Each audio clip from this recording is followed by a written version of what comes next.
You testified that I was violent. You helped send me to prison. You made me miss my mother's final breath. And now you want me to forgive you because you finally understand what you did? The luxurious office fell silent as Adriana Moreau stood before her ex-husband, her voice razor-sharp with contained fury. Damien Laurent, once a powerful billionaire, knelt before her, tears streaming down his face. Please, Adriana, I didn't know she was lying. I'll do anything. There is nothing you can do, she replied coldly. You sacrificed me for your mistress. Now watch as I take everything you built.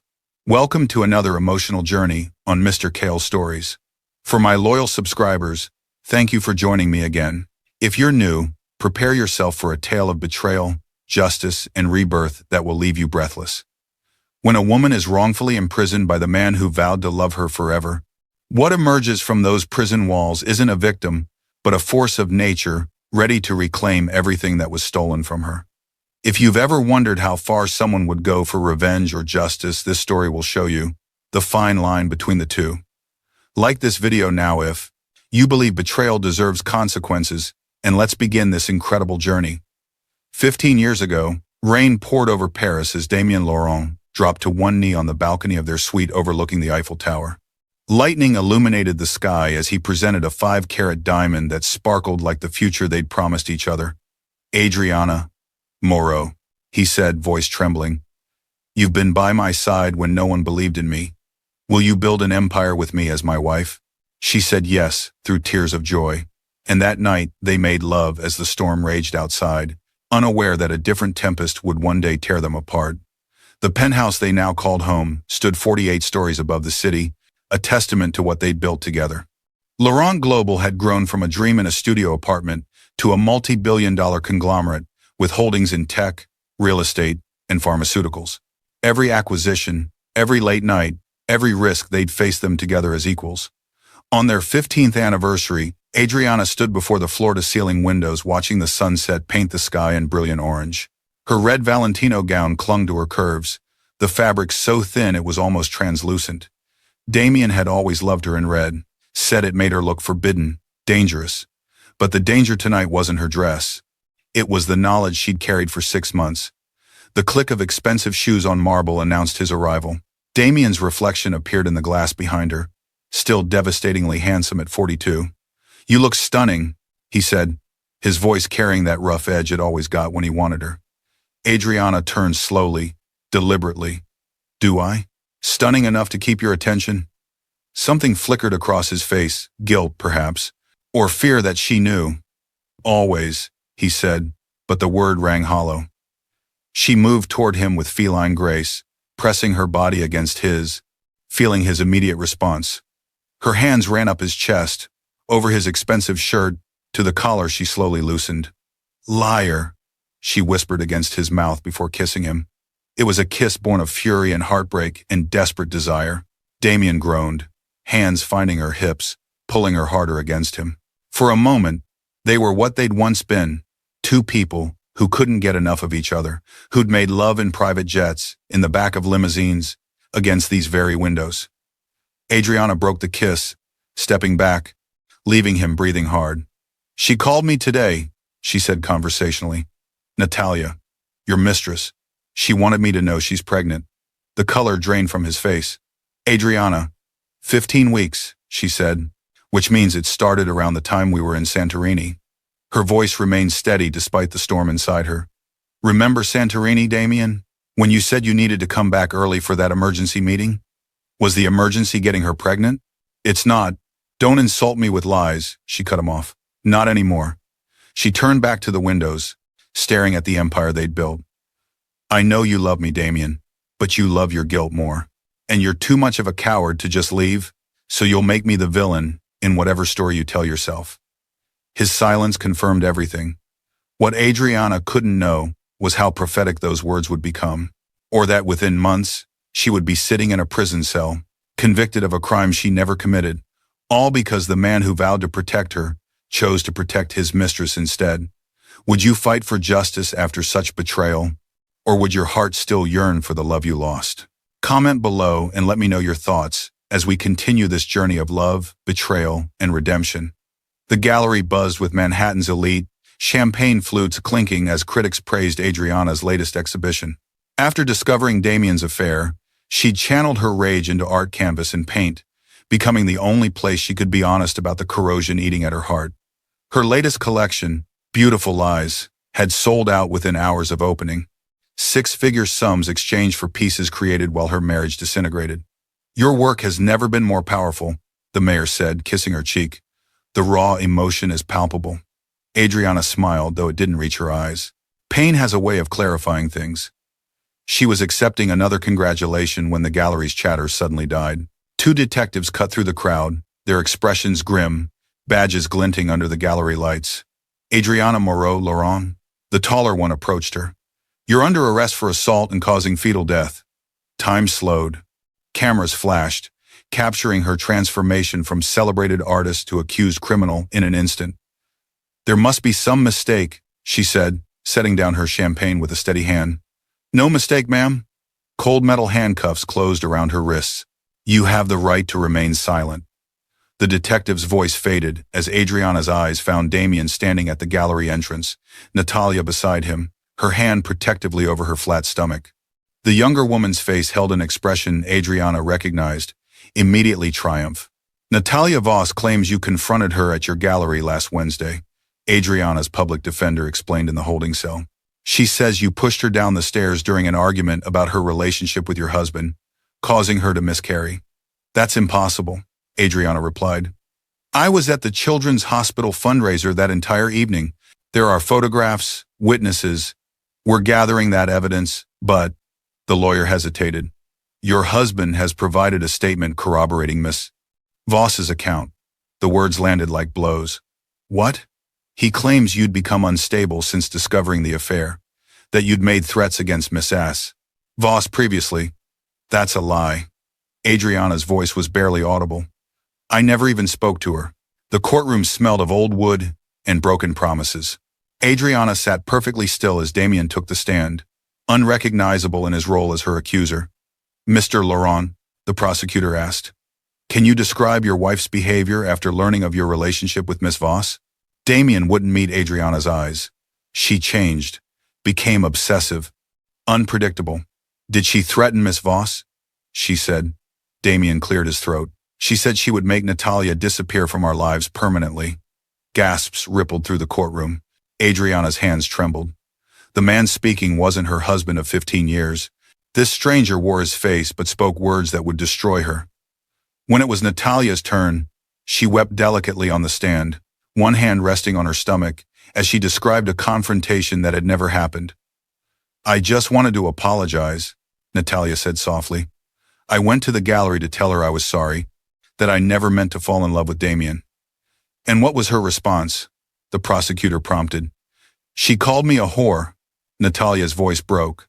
"Said no child of Damien's would ever be born if she could help it. Then she pushed me.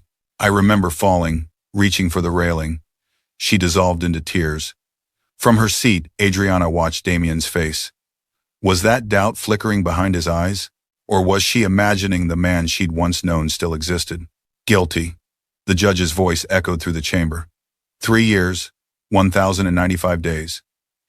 As security led her away, Adriana locked eyes with Damien across the courtroom. His face was a mask of manufactured grief, shadows carved beneath his eyes. "Why?"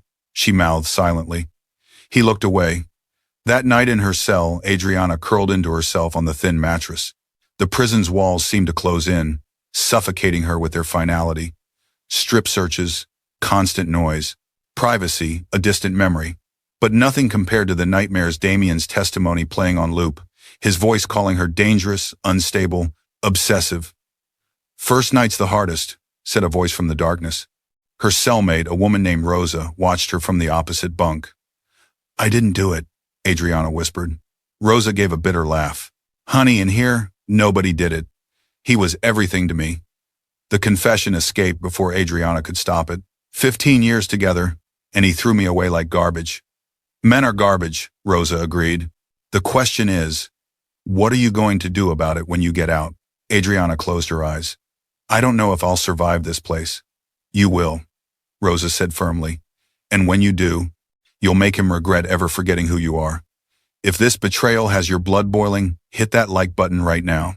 What would you do if someone you love sent you to prison for a crime you didn't commit? Share your thoughts below while we witness Adriana's transformation from betrayed wife to unstoppable force. Prison existed in a different time dimension.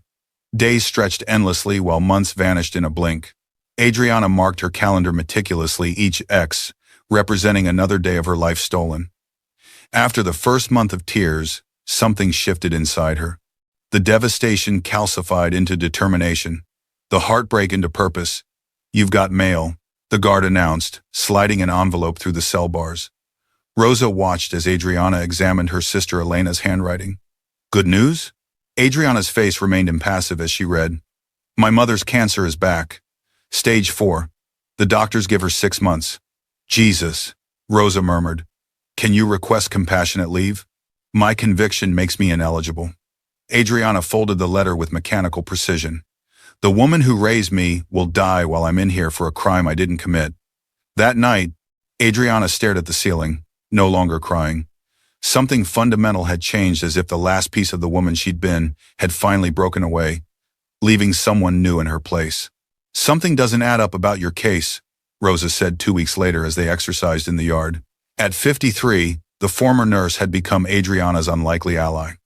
"What do you mean?" Adriana asked between push-ups. She'd been training religiously, transforming her body into something stronger, leaner. "I worked emergency medicine for 20 years before my career change." Rosa chose her words carefully. Any hospital treating a trauma-induced miscarriage would have filed an immediate police report. There should be medical records from that night, not just her testimony the next day. Adriana stopped mid-push-up. "You think she's lying about the miscarriage itself?" "I'm saying it's worth looking into. I know people who can ask questions." Rosa's network moved quickly. Women cycled through the system constantly, carrying messages, gathering information. "Natalia visited the Westside Women's Clinic a week before your alleged assault," Rosa reported 3 weeks later, voice low during dinner. "She asked about medication abortion, how to make it look natural, how long fetal tissue would be detectable." "She planned it," Adriana whispered, the realization dawning. "She ended her own pregnancy, if there even was one, then used it to frame me. The doctor documented everything, including her suspicions. She tried contacting your public defender, but her calls went unreturned." Adriana absorbed this information, mind racing with possibilities.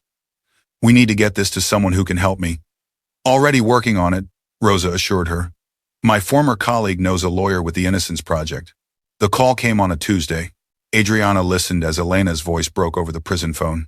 "Mom's gone, Adri. She went in her sleep last night." Adriana's knuckles turned white around the receiver, but her eyes remained dry. "Did she suffer?" "No, she just slipped away." A pause. "She asked for you at the end." Something inside Adriana, something that had been dying slowly, finally expired completely. "Damien sent flowers to the funeral home," Elena added hesitantly.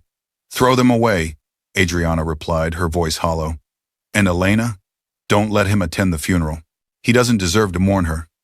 When she returned to her cell, Rosa took one look at her face and knew. "Your mother?" Adriana nodded once. Then she reached under her mattress and pulled out a notebook filled with neat handwriting.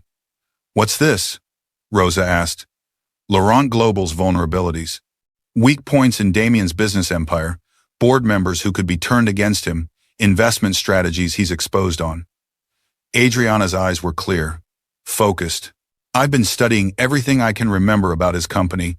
"Planning a takeover from behind bars?" Rosa's eyebrow raised. "Planning justice." Adriana's voice was steel. "When I get out of here, and I will get out, I'm going to take everything from him. Not because I hate him, but because he needs to understand what it feels like to lose everything you love." Prison became Adriana's university. She read every book on business law, psychology, and manipulation she could find in the library. She worked out until her body became a weapon, strong and disciplined.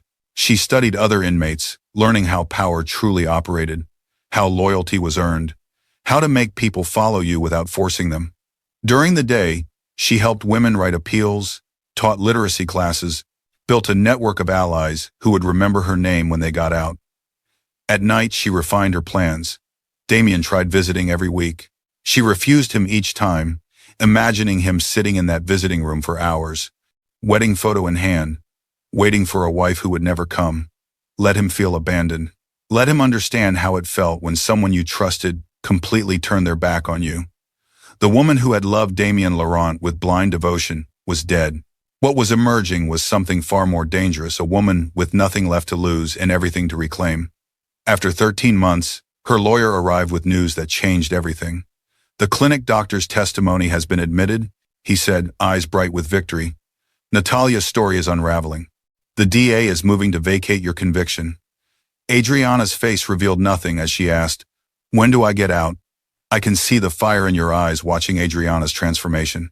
Drop a fire sticker in the comments if you're ready to see her reclaim her power.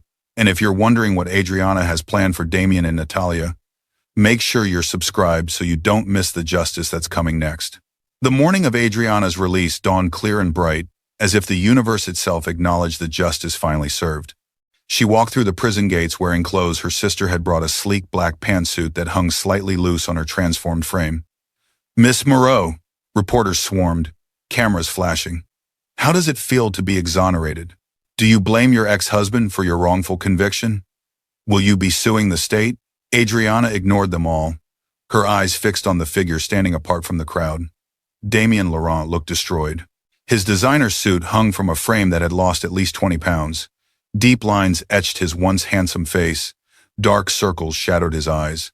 His empire was crumbling. The stock price of Laurent Global had plummeted 40% since news of Natalia's perjury broke. When he saw her, he fell to his knees right there on the sidewalk. "Please," he begged, tears streaming down his face. "Please, Adriana. I didn't know she was lying. I swear I didn't know." She stopped before him, studying him like a scientist might examine a specimen. "You believed a woman you'd known for 7 months over a wife of 15 years. You stood in that courtroom and called me violent, unstable, obsessive. I'm sorry. God, I'm so sorry." His voice cracked with desperation. "I'll do anything, anything. Just please, let me explain. There's nothing you can say that matters." Her voice was quiet, precise. "You made your choice, Damien. Now live with it." Elena approached, keys in hand. "The car's ready, Adri." Adriana turned away from her ex-husband without another glance, sliding into the passenger seat of her sister's Mercedes. Through the tinted window, she watched Damien collapse further, his body convulsing with sobs. "Are you okay?" Elena asked as they pulled away. "No," Adriana answered honestly. "But I will be. They've frozen most of his assets," Elena explained over dinner at her apartment that night. "Natalia is facing charges for perjury and fraud. The DA is investigating whether Damien knew about her lies." Adriana twirled pasta around her fork, savoring the first real meal she'd had in over a year. "And Laurent Global? Stocks in freefall. The board called an emergency meeting. Investors are pulling out." "Good." Adriana took a sip of wine. "What about the settlement offer? $8 million for wrongful imprisonment. Contingent on you not suing the state." Elena slid a folder across the table. "Your lawyer says it's a solid offer." Adriana opened the folder, scanning the documents inside. "It's a start." Elena studied her sister's face. "What are you planning, Adri?" "Justice." Adriana met her gaze. "Not revenge. Justice." 6 months later, Adriana sat in the offices of her new investment firm, watching Laurent Global's stock ticker on her computer screen. Each downward movement represented another piece of the company she was quietly acquiring through shell corporations and proxy investors. Her phone rang. "Miss Moreau, we've secured another 3% through the Goldman portfolio," her broker reported. "That puts your total holdings at 19%. And Damien's current position? Down to 31%. He's been selling to cover legal fees and the divorce settlement with Miss Voss." Adriana smiled. After Natalia's arrest, it had taken only days for their relationship to implode. Damien had filed for divorce immediately, but not before Natalia had secured herself a generous settlement. "Keep buying," Adriana instructed, "and arrange a meeting with board member Phillips. I believe he's looking for new alliances." 12 months after her release, Adriana stood before the mirror in her new penthouse purchased with her settlement money in a different building from the one she'd shared with Damien. Her reflection showed a woman transformed, leaner, sharper, her eyes holding a confidence that came from surviving the unsurvivable. Tonight was the night everything would change. She wore midnight blue Armani, her hair swept back in a sleek chignon. Around her neck, a simple platinum pendant, a phoenix rising from flames, a gift from Rosa, who had been released 3 months after Adriana. "The car is waiting, Miss Moreau," her assistant announced. The conference room on the 48th floor of Laurent Global Tower buzzed with tension. Board members and major shareholders filled the seats, legal teams stationed behind them. At precisely 7 o'clock, the doors opened. Adriana entered, followed by her team of lawyers and financial advisors. The room fell silent. Damien sat at the far end of the table, his face a mask of disbelief as she took the seat directly opposite him. "What is the meaning of this?" he demanded, looking to the chairman. "Why is she here?" The chairman cleared his throat uncomfortably. "Miss Moreau has requested this emergency session as a major shareholder." "Major shareholder?" Damien's voice rose. "That's impossible." Adriana's lawyer distributed documents to everyone at the table. "My client currently holds 27% of Laurent Global shares. Combined with her aligned investors, she controls 46%, more than enough to call for a vote of no confidence in the current CEO. The blood drained from Damien's face. "You can't do this. This company is my life. I built it from nothing." "We built it from nothing," Adriana corrected, speaking for the first time. "And now I'm saving it from the man who nearly destroyed it with his poor judgment." She turned to address the board. "Laurent Global has lost 40% of its market value under Damien Laurent's leadership in the past 18 months. I'm offering a recovery plan that will restore investor confidence and return the company to profitability." As the board members reviewed her proposal, Damien leaned across the table, his voice a desperate whisper. "Please don't do this, Adriana. I've lost everything else. Don't take this too." Her eyes met his, cold and clear. "You took everything from me, Damien. My freedom, my mother's final days, my dignity. Now I'm simply taking back what's mine." The vote wasn't even close. If you think justice is just getting started, hit that like button. What would you do if you were in Adriana's position? Forgive or continue the reckoning? Drop your thoughts below and subscribe if you're ready to see how this powerful woman rebuilds her life from the ashes Damien left behind. The sun was setting as Adriana entered Damien's former office, her office now. He stood by the window, packing personal items into a cardboard box, moving like a man underwater. "Adriana," he said when he noticed her. Hope flickered across his face. "Thank God. I need to talk to you about there's nothing to talk about. I'm here to watch you leave." She moved through the space with quiet confidence, fingers trailing over the mahogany desk where they'd once celebrated acquisitions late into the night. The memory felt distant, as though it belonged to different people entirely. "You're taking everything?" Damien said, his voice hollow. "Not everything, just what's mine." She faced him directly. "You still have your freedom. You still had your mother's final moments. You still have more than I had in that cell." Damien abandoned his box, crossing the space between them. "I love you. I've always loved you. I made a terrible mistake, but it's still me. I'm still the man you married." That man died in a courtroom when he chose lies over his wife. The words came easily, without the rage that once would have accompanied them. "I didn't know they were lies." His composure fractured, desperation bleeding through. "You should have." For the first time, emotion colored her voice. 15 years, Damien, 15 years of building this together, of standing beside you through every failure and success. And when it mattered most, you believed a woman you'd known less than a year. I was scared. I was guilty about the affair, and she manipulated that guilt. You were a coward." She cut him off. "You were so desperate to absolve your guilt that you sacrificed me. You let me lose my mother's final days. And now you want forgiveness because you finally understand what you did?" "Yes." Tears streamed down his face. "Yes, I want you to forgive me. I want another chance." Adriana looked at him, really looked, and felt nothing. No love, no hatred, just vast emptiness where 15 years of feeling used to live. "There is no making this right," she said quietly. "There's just you, living with what you did, and me, building something new without you. That's your punishment, Damien, knowing you destroyed the best thing in your life, and I'm thriving without you." She turned to leave. "Adriana, wait." His voice broke. "Just tell me, did you ever love me? Even at the end, was anything real?" She paused at the door. "I loved you with everything I had, past tense. That woman who loved you died in a prison cell while you lived free. What I am now, you created. So when you lie awake wondering how this happened, remember, you killed the woman who loved you, and what rose from those ashes will never make that mistake again. 6 months later, Adriana hosted the first Laurent Foundation Gala, renamed and repurposed to fund legal defense for the wrongfully convicted. Under chandeliers that spilled golden light across the ballroom, Manhattan's elite mingled, checkbooks open, redemption for sale at $10,000 a plate.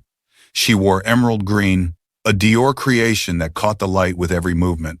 Laurent Global had recovered its losses under her leadership, its stock price hitting record highs as she steered the company toward innovation and sustainability. Impressive turnout, a deep voice observed beside her.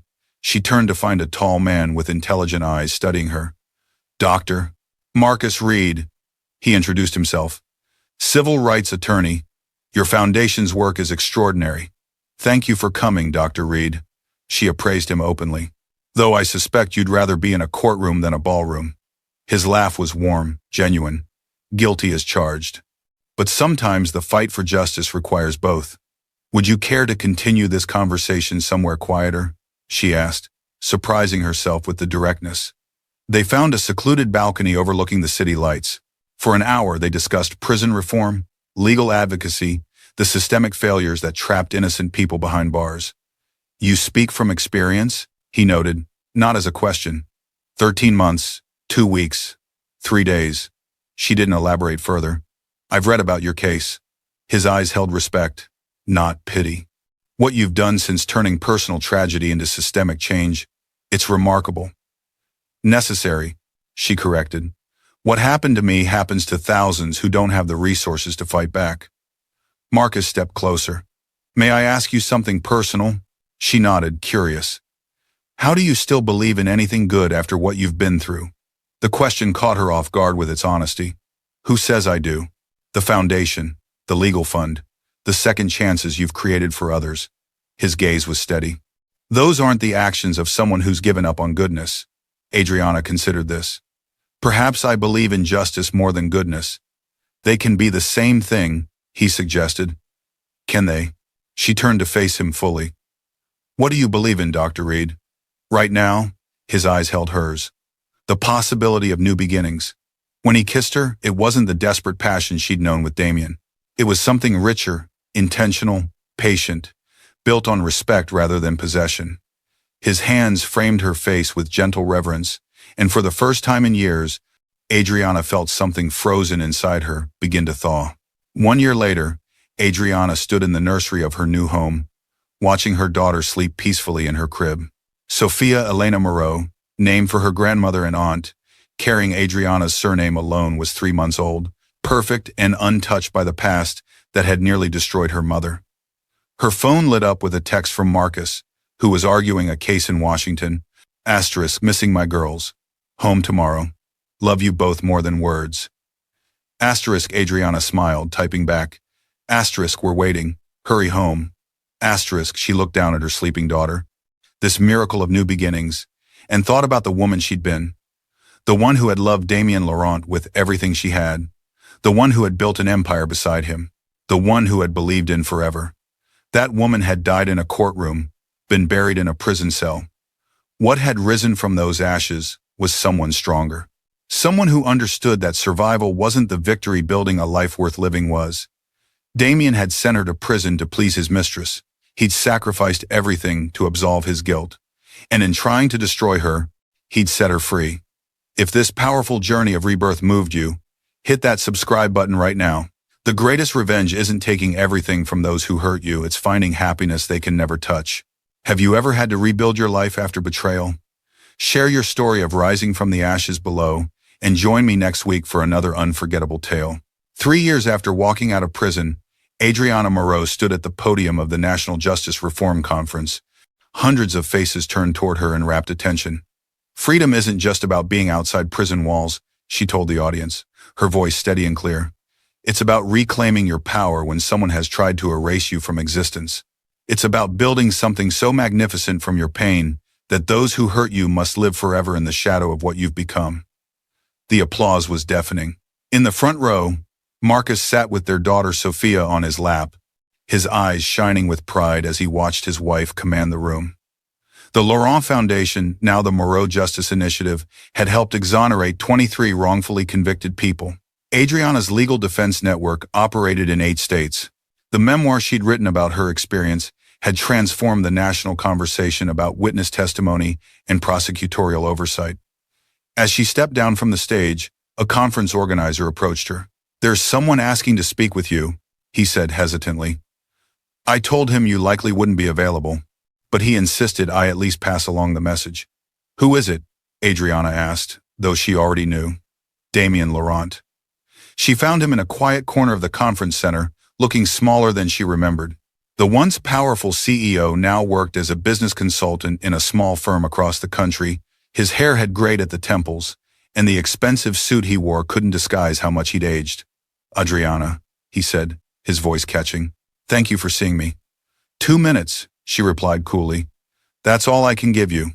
He nodded, understanding the generosity even in her limitation. "I watched your speech. The work you're doing, it's extraordinary. Is that why you're here? To compliment my work?" "I'm here because I needed to say something I should have said years ago." He met her eyes directly. "You were right about everything. I was a coward. I betrayed you in the worst possible way, and no apology could ever be sufficient." Adriana studied him, searching for manipulation in his words, and finding none. "What do you want from me, Damien?" "Nothing." He shook his head. "I don't deserve forgiveness, and I'm not asking for it. His voice faltered. "I needed you to know that not a day passes when I don't regret what I did to you. The man I was then isn't someone I recognize anymore." For the first time, she looked at him without the filter of pain distorting her vision. What she saw wasn't the monster from her nightmares, but simply a broken man living with the consequences of his choices. "I saw you with your family," he continued softly. "Your daughter is beautiful. You look happy. I am happy." The truth of it resonated in her chest. Genuinely, deeply happy. "Good." His eyes glistened. "That's all I wanted to know." As he turned to leave, Adriana surprised herself by speaking. "Damien."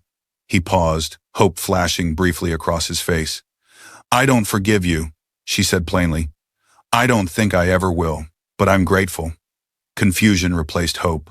"Grateful?" "If you hadn't betrayed me, I would never have discovered my own strength. I would never have built this foundation. I would never have met Marcus." She allowed herself a small smile. "In destroying what we had, you forced me to create something better." He absorbed her words, nodding slowly. "Then at least some good came from my mistakes. Goodbye, Damien." She watched him walk away, feeling nothing but a quiet certainty that this chapter was finally, completely closed. That evening, Adriana entered the nursery of their Upper West Side brownstone. Sophia, now 2.5, played with wooden blocks while 3-month-old baby James slept peacefully in his crib. The room was painted sunshine yellow, filled with books and toys and the innocent possibility of childhood. "Mama!" Sophia abandoned her blocks, running to Adriana with outstretched arms. Adriana lifted her daughter, breathing in the sweet scent of her hair. "Hello, my love. Were you good for Daddy today?" "We made cookies," Sophia announced proudly. "And I helped with baby James." "Did you now?" Adriana kissed her forehead. "You're such a wonderful big sister." Marcus appeared in the doorway, sleeves rolled up, dish towel over his shoulder. The distinguished civil rights attorney looked perfectly at home in domestic life. "How was the confrontation?" he asked quietly as Sophia returned to her blocks. Adriana leaned into his embrace. "Not a confrontation at all. Just closure." "Are you okay?" She considered the question, searching for any lingering pain and finding none. "I'm more than okay. I'm free." Later that night, after the children were asleep, they sat on their bedroom balcony overlooking the city, sharing a bottle of wine in the comfortable silence of a love built on truth. "I've been thinking about something," Marcus said, taking her hand. The Foundation's expansion to California. It's going to require someone trustworthy to oversee it." Adriana nodded. "I've been reviewing candidates. I think Rosa would be perfect. She knows the system from the inside. She's smart, capable, and completely dedicated to the cause." A smile spread across Adriana's face. My thoughts exactly. I called her this afternoon to offer the position. And? She accepted. She starts next month.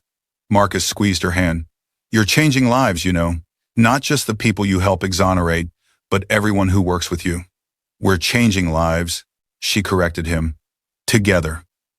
The truth was, Adriana no longer defined herself by what Damien had done to her.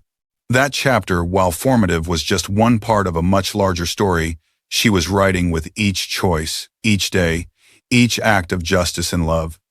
She looked out at the glittering cityscape, remembering how she'd once stood at different windows with different dreams. The woman she'd become hadn't just survived betrayal, she'd alchemized it into something powerful and enduring. Damien had sent her to prison to please his mistress, sacrificing her freedom for his comfort. In doing so, he'd lost everything that mattered, his integrity, his legacy, his empire. But what Adriana had gained was immeasurably greater. Unshakable strength, purpose that transcended personal pain, love built on respect rather than dependency, and the profound understanding that true power came not from controlling others, but from mastering yourself. That wasn't revenge, that was justice, and it was more than enough. This journey has come full circle, and I hope it touched your heart as deeply as it touched mine. Sometimes our greatest strength emerges from our deepest wounds. If this story moved you, please subscribe to witness more powerful tales of transformation. What part of Adriana's journey resonated with you most? Share below and join our community of storytellers and truth seekers who believe in the power of rising from the ashes stronger than before. 5 years after her exoneration, Adriana Moreau-Reed stood at the podium accepting the Presidential Medal of Freedom. The East Room of the White House gleamed with history as the president cited her extraordinary contributions to criminal justice reform and unwavering dedication to protecting the innocent. Behind her sat Marcus, their 3 children, Elena, and in the back row, Rosa, now the West Coast director of the Moreau Justice Initiative. Together, they had helped free over 50 wrongfully convicted individuals and change legislation in 12 states. As cameras flashed, Adriana thought about the journey that had led her here, not just the betrayal and imprisonment, but the rebirth that followed the phoenix she'd become from ashes that could have consumed her. That morning, she'd received a letter from Damien. He was teaching business ethics at a small college, volunteering with prison literacy programs, living a humble life of quiet atonement. He didn't ask for forgiveness, just shared that he'd found purpose in helping others avoid the moral failures that had defined him.